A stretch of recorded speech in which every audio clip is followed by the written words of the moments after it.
arrobas. Tu fais Alt GR et tu appuies sur arrobas.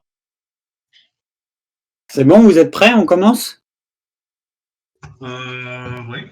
Tout le monde est là, je pense, donc tout le monde vous écoute. On peut commencer.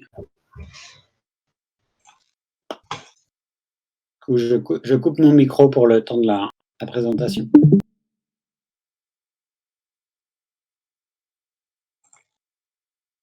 Donc, bienvenue tout le monde pour cette présentation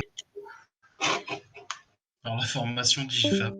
Donc, il faudrait passer au slide suivant. Allô?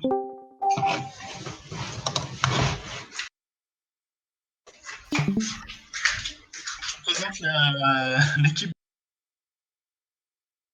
Leroy, Sébastien et Nicolas.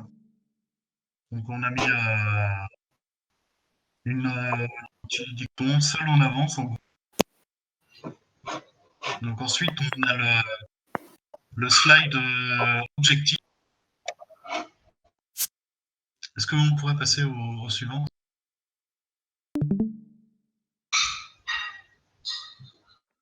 Allô?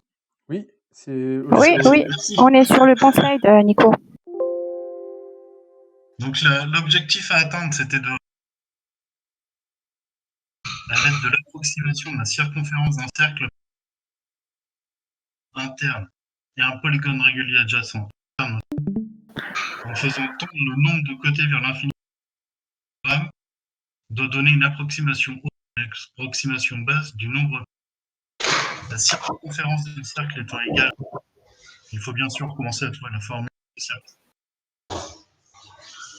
avec un nombre arbitraire de côtés. Donc ça a été la consigne que nous a donnée pour atteindre notre objectif du calcul. Donc ensuite, on a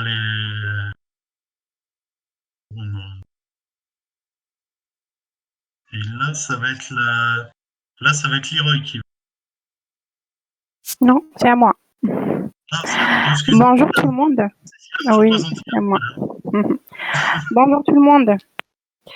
En fait, le principe du casse-tête était de calculer le nombre pi à l'aide de l'approximation de la circonférence d'un cercle par un polygone régulier adjacent interne ou interne et un polygone régulier adjacent externe. Pardon. Au cercle. Au début, on a repéré deux méthodes pour calculer la valeur approximative de pi, qui sont la méthode de Monte-Carlo et la méthode d'Archimède. La méthode de Monte-Carlo consiste à tirer au hasard des nombres x et y dans l'intervalle 0, 1, et si x au carré plus y au carré est inférieur à 1, le point M appartient à un quart de disque de rayon 1.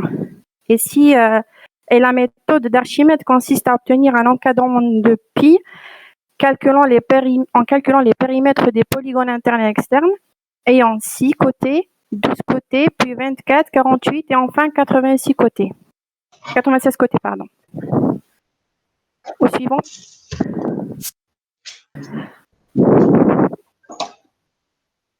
Là, c'est toi. Allô, Leroy? Oui. Non, c'est à moi, Nico.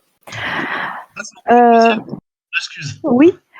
On a pu faire une comparaison entre les deux méthodes. On a trouvé que la méthode de Monte-Carlo est accessible à tout le monde. Elle ne nécessite pas le calcul des dérivées partielles, mais elle nécessite l'utilisation de la bibliothèque random. Elle requiert les itérations supplémentaires pour calculer les facteurs de sensibilité. Elle impose aussi de réitérer la simulation numérique en cas de changement de la grandeur d'entrée. Valeur moyenne, incertitude type, loi de probabilité. En nombre de son grand nombre d'itérations, le nombre de mémoire utilisé peut être énorme selon le nombre d'itérations. Autant que la méthode d'Archimède, elle a comme avantage, on a besoin de très peu d'itérations dans la boucle et le code de programmation est clair et concis. Par contre, dans cette méthode, on a besoin de connaître les formules mathématiques qu'on pourra trouver facilement sur le web.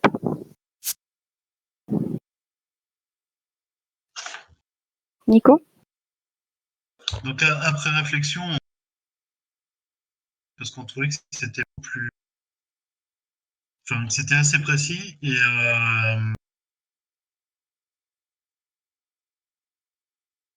pour avoir une bonne valeur rapprochée de. On s'est basé sur la méthode de base d'Archimède pour trouver la valeur de consiste ayant le même nombre de côtés et l'autre étant tracé autour du même cercle. On a un polygone inscrit et un polygone circonscrit pour calculer autour du cercle, pour calculer notre. Et le fait de diviser les un cadre qui devient plus précis en augmentant. Donc on commence.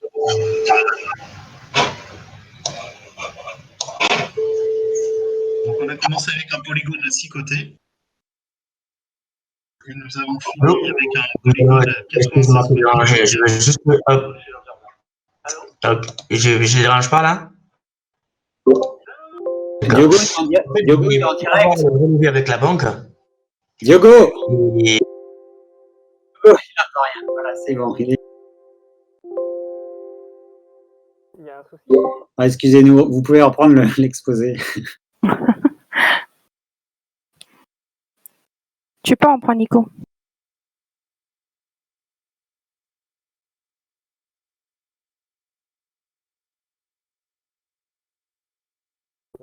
Apparemment, il y a l'air d'avoir un problème.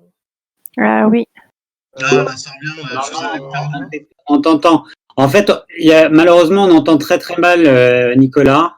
Ouais, je suis désolé. Ça coupe énormément. Je ne sais pas si c'est le cas pour beaucoup de gens. Je peux te trouver une solution, Nicolas, par rapport à ton micro. Ouais, ça serait pas mal si. En fait, tu vas dans les paramètres de Discord, juste en bas de le petit écran pour le direct. Tu cliques sur le petit engrenage dans les paramètres. Et ensuite, tu vas aller dans un onglet qui s'appelle un truc genre voix et audio, un truc comme ça. Et ensuite, sur la droite, tu vas voir, normalement, toi, du coup, tu as dû cocher reconnaissance vocale. Ce qu'il faudrait que tu fasses, c'est que tu coches du coup la case qui est juste en dessous et en fait, tu attribues un bouton de ton clavier quand tu parles. Donc, idéalement, tu mets contrôle. Comme ça, dès que tu veux parler, tu restes appuyé sur contrôle et ton micro va rester ouvert. Et ça peut éviter les coupures. Et c'est ça pour voir si ça s'améliore. Excuse-moi, mais en fait, j'ai entendu que la fin. Ah, t'as entendu que la fin?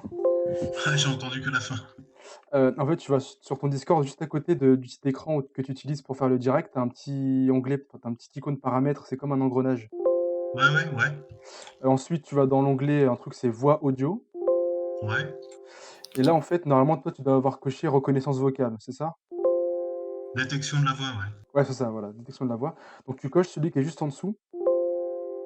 Et en dessous, normalement, tu as une sorte de petite case où tu attribues une touche pour pouvoir parler. Donc, idéalement, tu mets contrôle. Et du coup, à chaque fois que tu vas vouloir parler, il faudra que tu restes appuyé sur contrôle. Mais ce qui est bien, c'est que ton micro il restera ouvert et normalement, ça va éviter de faire trop de coupures.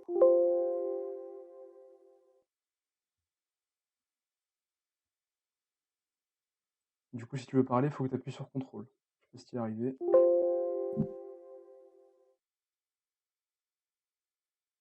S'il n'y arrive vraiment pas, on passe au slide suivant. Alors moi, j'ai pas le direct, il faut juste que tu me dises le titre, si je suis bien dedans. Attendez, je relance le direct, du coup. Ouais, c'est bon, ça a l'air de fonctionner. Et c'est mieux, là? Oui, on t'entend bien maintenant. Oui. Ok. Par contre, je vous entends plus quand j'appuie sur les touches. De toute façon, vu qu'il n'y a que toi qui dois parler, normalement, il n'y a pas de... Ouais, c'est vrai, t'as raison. Je l'entends plus du tout, Nico, je sais pas s'il a parlé. C'est Nico? Ouais, parce que du coup, là, vous n'avez pas la présentation de... Vous ne l'avez pas entendue. Vous l'entendez, vous? Moi, j'entends rien du tout. Moi, je l'entends. Moi aussi, j'entends. Tu m'entends pas, Leroy?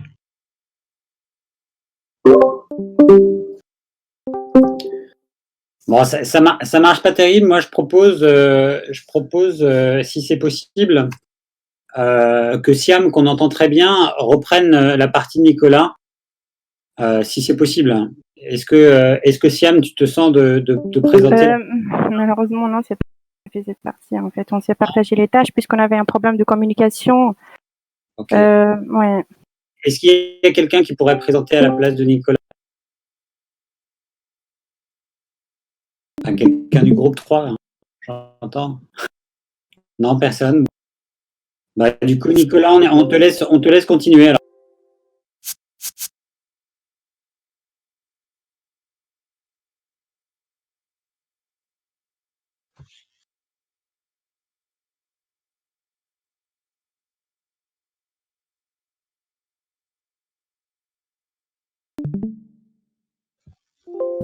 Donc en fait, on a choisi la méthode d'Archimède parce que on a trouvé que c'était un bon moyen de calculer l'encadrement de pi avec un calcul, une boucle assez courte. Donc, ce qui permet, quand on a une mémoire qui n'est pas trop vive, de ne pas prendre trop de temps pour calculer. Voilà. Donc cette méthode, elle consiste à...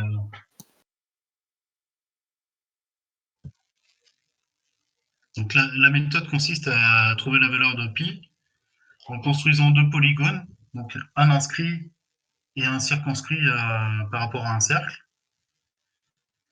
Et ensuite, donc on calcule le périmètre des deux polygones.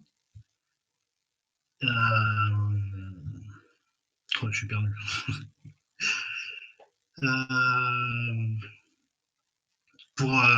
Donc le premier calcul permet d'encadrer d'avoir une première estimation de l'encadrement de pi par les périmètres. Et plus on augmente le nombre de côtés de périmètre jusqu'à 96, là on obtient un bon encadrement entre 3,14,10 et 3,14,27.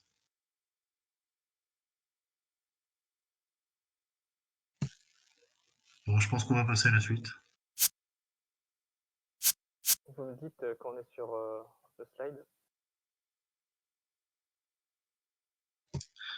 Donc la première fonction... C'est bon? Oui. Ok, alors pour faire ce programme, on a voulu faire en trois fonctions. La première fonction qui va calculer donc y, donc y qui correspond à un côté en centimètres. Une deuxième fonction qui va faire pareil mais avec x. Et une troisième fonction qui va nous calculer pi. Donc ça, c'est juste un support texte pour la personne qui voudra lire en entier. Je vais expliquer tout ça en détail juste après. Donc slide suivant.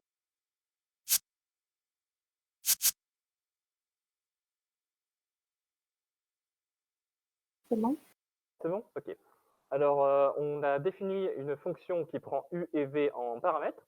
Donc u et v correspondent du coup à des longueurs qu'on définira dans la fonction pi. Alors du coup, on a notre formule qu'on a pu voir dans le slide d'avant, c'est-à-dire la longueur u fois la longueur v, le tout divisé par u plus v, donc pareil, les mêmes longueurs. On nous retourne du coup la variable y. Ensuite, la deuxième fonction qui est sensiblement la même, on a besoin en fait dans cette fonction-là d'avoir la longueur y. C'est pour ça que je refais appel à ma fonction d'avant. Et pour avoir x, j'utilise du coup ma bibliothèque math qui me permettra d'avoir ma racine carrée. Donc du coup, pareil, grâce à la formule, donc ma longueur u fois la longueur y que j'ai réussi à avoir avant, le tout divisé par 2. Pareil, je retourne y pour le stocker plus tard.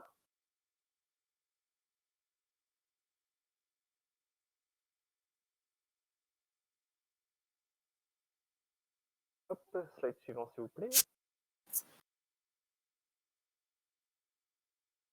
C'est bon? C'est bon? Bon, alors là, il y a eu un petit souci de capture d'écran, mais c'est pas grave. Alors, j'ai défini une fonction pi qui prendra en paramètre le nombre d'itérations. Ce nombre d'itérations correspondra au nombre de côtés qu'on voudra avoir. Alors, personnellement, j'ai préféré commencer par un polygone de 6 côtés.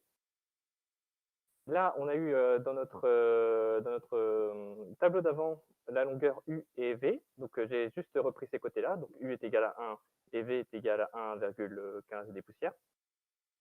Je crée un compteur qui est égal à 0. Ça sera utilisé pour notre boucle while, pour notre nombre d'itérations. J'ai créé 4 listes. En fait, ces listes-là vont être utilisées pour pouvoir obtenir nos valeurs pour faire notre courbe pour le graphique. Alors, je dois descendre un peu avec, étant donné que moi, j'utilise autre chose.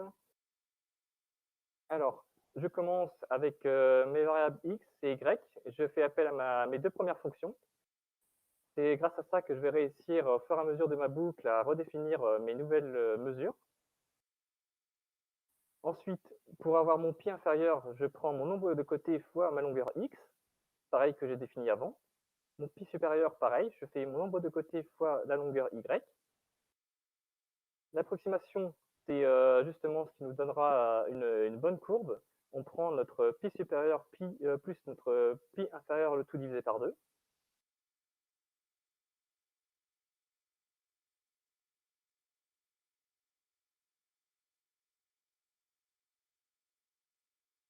Là, maintenant, dans ma liste, je fais des appends qui me permettra justement à chaque boucle d'obtenir des valeurs dans mes listes.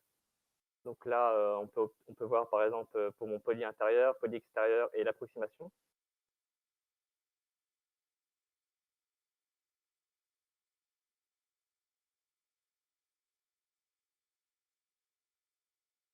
Ensuite, personnellement, j'ai préféré utiliser des prints pour pouvoir avoir, en plus d'une image graphique, affiché tous mes pi supérieurs, pi inférieurs, ainsi que mon approximation, pour voir si je correspondais bien à mon tableau.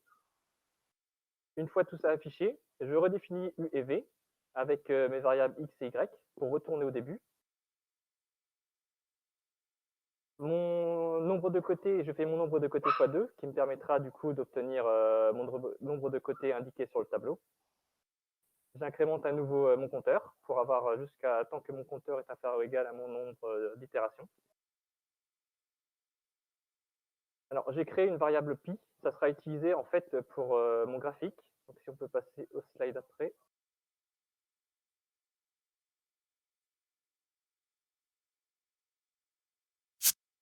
C'est bon? Je ne peux pas voir, moi. Oui, c'est bon. C'est bon? Ok. Alors, on peut voir donc ma première courbe, la rouge, qui correspond à mon polygone intérieur, la bleue à mon polygone extérieur, la verte à mon pi approximatif. Et en fait, j'ai créé une nouvelle ligne qui correspond en fait à mon pi. Et en fait, on peut constater que plus le nombre de côtés augmente, plus notre valeur approximative va aller jusqu'à pi. Donc, on peut voir par exemple à partir de 60 côtés qu'on a limite le pi exact. En conclusion. Pour conclure, je voudrais dire que malgré les difficultés qu'on a rencontrées au niveau de la communication, on a pu quand même gérer la situation en se partageant les tâches en binôme. Et finalement, on a constaté que la méthode d'Archimède est la plus efficace, car au bout de quelques itérations de calcul de pi, on a pu se rapprocher de la valeur approximative. Et voilà. Ok, merci beaucoup pour cette présentation. Donc, moi j'ai bien apprécié certaines choses. En particulier, il y a quelque chose que j'ai bien apprécié, c'est que vous avez sûrement trouvé la meilleure documentation initialement, la plus claire, et que vous allez la retranscrire dans la présentation. Donc ça, c'est la partie tout en amont du projet. Un projet, on doit identifier des solutions potentielles. Et pour ça, vous avez trouvé un article qui est vraiment bien. Donc ça, c'est pas mal du tout. Ensuite, vous nous avez fait une revue de code avec un code qui est clair et bien écrit. Donc ça, c'est une très bonne chose. Alors évidemment, je vous engage à améliorer la communication. Je sais que c'est pas facile. Leroy y a un ordinateur qui est en train de te parvenir en principe. La confirmation, oui. Et puis Nicolas, voilà, les réglages d'écouteurs, c'est pas évident. Donc je sais pas s'il y a quelque chose à faire, mais peut-être vous pouvez vous rapprocher par exemple de Léa ou de Reda qui maîtrise assez bien ces aspects de réglage de micro. Ouais, sans souci, n'hésitez pas. Je vous remercie pour je vous remercie pour la présentation. Donc, on peut passer aux questions si vous voulez, si vous avez des questions sur ce qu'ils ont fait. Est-ce qu'il y a des questions voilà, sur le code, sur la méthode? Oui. À un moment, vous parlez de dérivés partiels, mais je vois pas de quoi vous parlez parce que vous en parlez pas pendant la présentation. Tu veux parler plutôt du Monte Carlo? Parce qu'on en a parlé dans les défauts et qualités, en fait. Tu peux répéter? J'ai pas entendu, excuse-moi. Ah, excuse-moi, non, moi c'est mon micro qui capte mal. Je disais, c'était sûrement dans la partie qualité et défaut du Monte Carlo, en fait. Ah, excuse-moi, j'ai mal suivi C'était alors. pour faire la comparaison entre les deux méthodes. Oui, c'est pour ça, excuse-moi.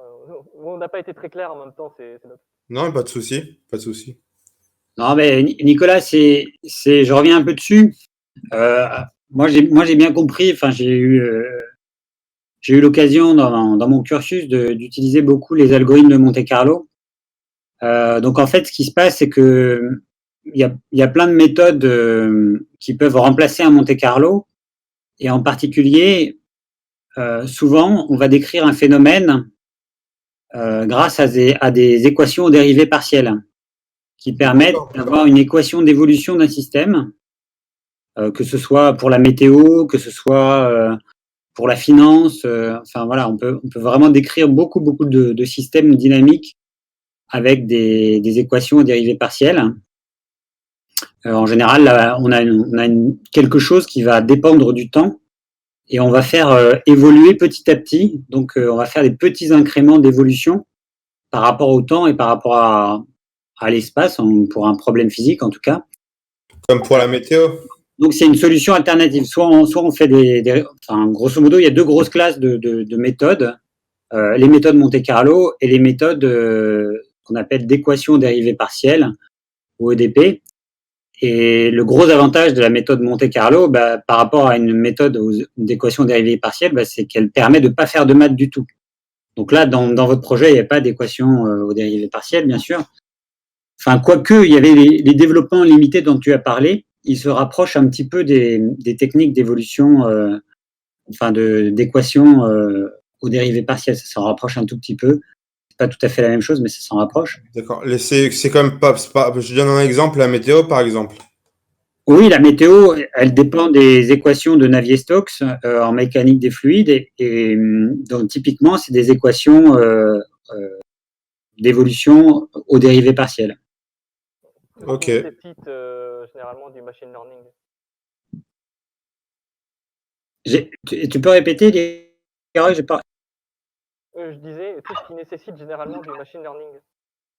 Oui, et puis oui, tout ce qui nécessite du machine learning, effectivement, ça fait appel à il y a une méthode du gradient de l'inverse du gradient pour calculer les paramètres, et dans les équations dans les méthodes de machine learning, il y a des équations aux dérivées partielles aussi. Ouais.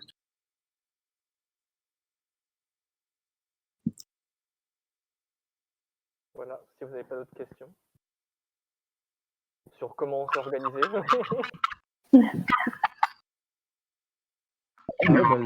Pourquoi pas, oui.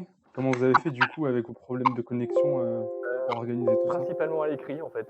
C'est ça le problème. Donc, en fait, ce qu'on a pu remarquer, c'est surtout que pour la gestion des codes, en fait, c'était un peu du bric-à-brac. C'est-à-dire que chacun faisait son truc de son côté. Et en fait, c'était au petit bonheur la chance, quoi. Celui qui trouvait la bonne méthode, sans vraiment faire du brainstorming ou quoi. Bon, heureusement, vers la fin, on a réussi à, entre guillemets, communiquer. Mais ça reste encore compliqué. Et vous n'avez pas réussi à utiliser Ripple It? Ça n'a pas bien marché? Sur Ripple It, c'est si. Parce que c'est pas mal pour faire du code à distance, même si on ne peut pas se parler aussi bien que sur Discord, mais Mais par exemple, si je veux expliquer, par exemple, mes Matplotlib sur Ripple, c'est un peu compliqué, c'est pour ça. Ah oui, oui, on peut pas parler, oui, c'est Oui. Et vu le nombre de fonctions qu'il y a. Ouais. Bon, mais rapprochez-vous de Léa ou de Reda. Je pense qu'il y a peut-être des choses à faire. Donc, Leroy, j'espère qu'il y a un ordinateur qui va te parvenir. Quant à Nicolas, ouais, il y a vraiment un gros problème avec le son pour Nicolas. Donc, je ne sais pas si on peut régler ça.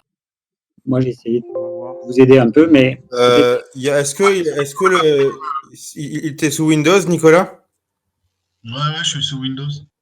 Parce que il y a peut-être dans les options de son, tu peux peut-être augmenter le son de ton micro. Ouais, t'as un truc amplification, je crois. Ouais, c'est ce que j'ai déjà fait. Ah, ok, excuse-moi. Vous m'entendez vraiment de loin ou... Bah, il y a des coupures. Là, ça va. oh, je t'entends un peu de loin, moi. Je suis obligé de monter le son quand tu interviens. D'accord. Mais sinon en faisant clic droit sur le pseudo de la personne, on peut monter son volume personnel à lui. Ok, bah, je vais faire ça alors. Mais chez moi, c'est un problème de débit, hein. C'est pas un problème de micro, je pense. On va voir ça, y a pas de souci. Ok, j'ai monté son son, ouais. C'est effectivement une solution qu'on peut utiliser qui est intéressante. Ouais, du coup, Nico, tu vas investir dans la fibre dans la campagne. Ouais, j'y pense. Ok, bah merci à tous les quatre. Pas d'autres questions? Il n'y a pas d'autres questions pour cet exposé-là? Bah, de rien. Par contre, il faut pas qu'on oublie Seb, parce que le pauvre, il peut que nous entendre et il n'arrive pas, il n'a pas de micro pour l'instant. Merci à Seb. Voilà, s'il y a des gens qui se sentent forts techniquement pour rentrer en contact avec Seb et essayer de l'aider, ça peut être aussi quelque chose de bien. Seb et moi, on a fait en sorte de commander un micro un peu plus performant. D'accord. Ok, donc on se donne rendez-vous sur le groupe Vocal 4 d'ici 10 minutes, D'accord. à 16h. À 16h, on se donne rendez-vous pour commencer le quatrième exposé.